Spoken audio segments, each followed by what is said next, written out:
Bentornati in un nuovo appuntamento con le previsioni meteo. Iscriviti al canale per non perdere i prossimi contenuti. Giornate caratterizzate da anticiclone, quindi stabilità su gran parte d'Italia, con l'arrivo però di correnti molto fredde e instabili di matrice artica che riusciranno a formare un vortice mediterraneo, con instabilità dapprima sulle regioni tirreniche martedì, poi verso il sud Italia si andrà a creare un vortice, un minimo molto profondo, con instabilità soprattutto tra Sicilia, Basilicata e Calabria. Infatti da questa immagine notiamo proprio la formazione del vortice, mentre un anticiclone blocco Omega interesserà l'Europa centro-occidentale, portando aria molto mite anche sul nord Italia, quindi condizioni stabili pressoché soleggiate con clima abbastanza freddino al mattino sulla Valpadana. Ed eccoci, analizziamo quindi la tendenza meteo nel corso dei prossimi giorni. Notiamo come appunto l'aria fredda di origine artica riuscirà a sfondare sull'Italia, calo termico marcato sulle regioni tirreniche, dove qui avremo delle precipitazioni, fenomeni sparsi come notiamo da questa grafica. Questa instabilità andrà concentrandosi poi sul Nord Africa e sulla Sicilia, sulla Calabria Basilicata fino alla giornata di giovedì, e assisteremo invece a una rimonta anticiclonica proprio per questo blocco anticiclone a Omega sull'Europa centro-occidentale. Correnti quindi più miti, favorevoli quindi verso stabilità atmosferica, tempo soleggiato a parte qualche nebbia. Questa è l'evoluzione che si prospetta fino a giovedì. Le condizioni poi si complicano, infatti assistiamo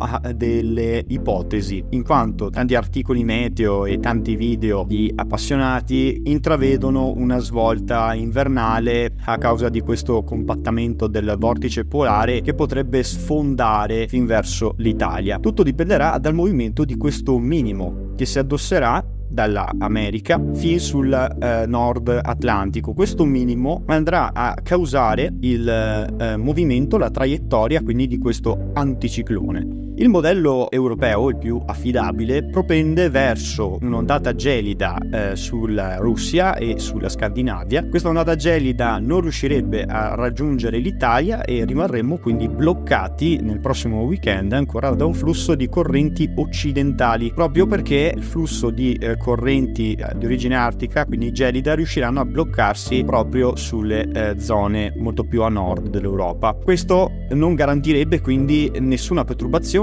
giornate ancora secche per il nord e quindi niente da fare per precipitazioni sul nord Italia, come invece è successo al sud Italia con la perturbazione che si è avuta invece sulle regioni meridionali tra martedì e giovedì. E questa è l'evoluzione che vede il modello europeo, ovviamente la prima ipotesi la più affidabile. Quella invece meno affidabile, che adesso vi faccio vedere in questo preciso momento, vedete com'è il discorso. Il discorso è ben diverso. Infatti notiamo come il minimo, in questo caso, che vede il modello americano, ricordiamo uno dei meno affidabili, vede il minimo posizionato molto più a nord verso la Groenlandia e sembrerebbe attaccarsi ad un flusso di correnti disposte nel Canada. Questo garantirebbe cosa? Garantirebbe quindi una facile rimonta anticiclonica verso la Groenlandia, con una poderosa discesa di correnti gelide verso l'Italia, e quindi il favore per un prossimo weekend tra domenica e lunedì allo sviluppo di una perturbazione anche sul nord Italia, proprio dal Mar Ligure. Questo sarebbe una bordata pienamente invernale, perché rimarremo quindi molto sotto la media e arriverebbero anche le prime nevicate a quote davvero molto basse. Una ipotesi che a mio avviso rimane molto